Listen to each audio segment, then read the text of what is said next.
प्रत्यक्षात इथं सेवा करण्याचा योग मला लाभला. तुम्ही सर्वांनी बोलवलं त्यात आमच्या देवीताई याचा सर्वात मोठा सिंहाचा वाटा आहे. आणि आमचे शैलन भाऊसाहेब त्यांनी सुद्धा मला फोन केला की म्हणजे महाराज तुम्ही रिकामी का. मला सांगता महाराजांचा मी कधी रिकामी, कारण मला सगळ्यात वरती संत प्रेम राहते. कारण मी आमच्या युवसिंगा गावामध्ये हा ग्रंथ 15 दिवस सांगतो. 3 तास कंटिन्यू सांगतो. इतकं उभारून इतकं पटवून द्यायचं की ते श्रोते अगदी मंत्रमुग्ध झाले पाहिजे. आणि ज्यावेळेस मी आता आम्ही अधिक मासामध्ये आरणगावला होतो आणि आरणगावला सावता महाराजांचं चरित्र होतं. मी दर दिवस 1 तास प्रवचन करायचो सावता महाराजांना. दर दिवस 1 तास. मला जास्त नाही होता.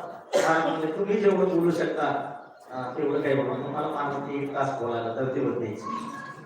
ज्ञानेश्वर महाराजाचा गाथा पारायण आणि सावता महाराज ग्रंथाचं हे वाचन जवळजवळ आम्ही 300 लोक पारायण करू.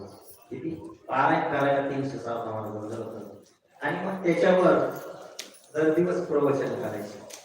या ग्रंथाचं अध्ययन अगोदर करायचं, ज्ञानेश्वर महाराजांच्या गाथ्याचं पारायण करायचं आणि मग सावता महाराजांचं चिंतन करायचं. त्याच्यामुळं हे प्रत्यक्षात आरणमध्ये आम्ही केलं. पण मला असं वाटलं की हे आरणच आहे. असं काय वाटतं मला, किंवा जसं आपण आरणमध्ये केलं.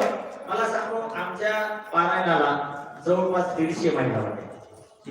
150 महिला पारायणाला होत्या या ग्रंथाच्या. 150 महिलांनी पारायण केलं आणि 150 ग्रंथ त्यांनी विकत घेतले. मला 150 ग्रंथ त्या 150 आणि त्याच्यात काही एकाच समाजाच्या नाहीत. अनेक नेवाशाकडची मंडळी आणि त्या नेवाशाकडच्या मंडळीने त्याच्यात तुम्हाला सांगतो एकही माळ्याचा माणूस नव्हता. विशेष म्हणजे एक सुद्धा माळ्याचा माणूस नव्हता. सगळे दुसऱ्या लोक होते आणि त्यांनी प्रत्येकाने ग्रंथ विकत घेऊन त्या ठिकाणी पारायण केलं. ते आरणगावला प्रत्येकाने.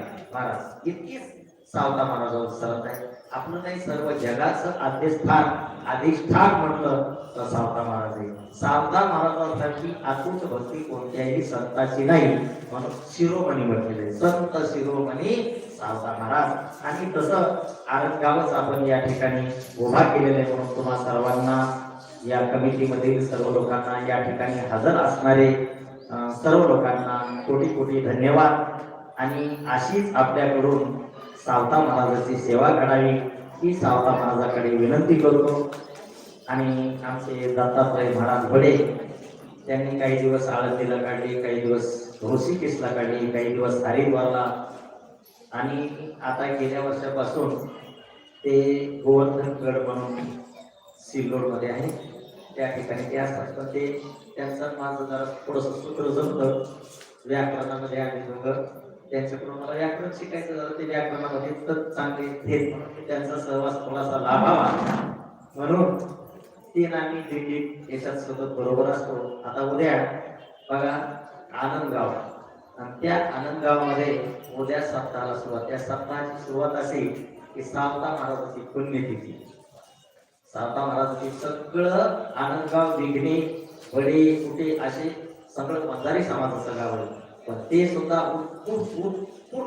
वृत्तीने उत्साहानं काय करतात, सावता महाराजांच्या पुण्यतिथीच्या दिवशी सुरुवात आणि पंचमीला त्याची सांगत असते. महाराज इतकं सुंदर होतं. आता उद्या आम्ही सगळे जण तिथं ज्ञानेश्वरीच्या पारायणाला बरेच महाराज आहेत.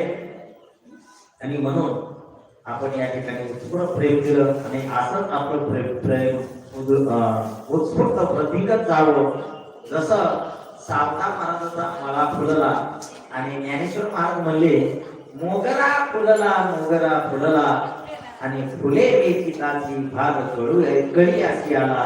इवले हे रोप लावी रे द्वारी त्याचा वेरू गेला गगनावरी. तसं हा चंद्र सूर्य आहे पर्यंत आकाशापर्यंत हा गेला जावा.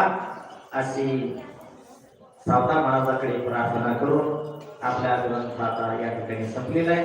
शेवट आपल्याला घ्यायचा आहे. इति श्री सावता महात्म्ये सावता प्रयाणं शोकरस प्रतिपादं शाकाशिवाभिप्राय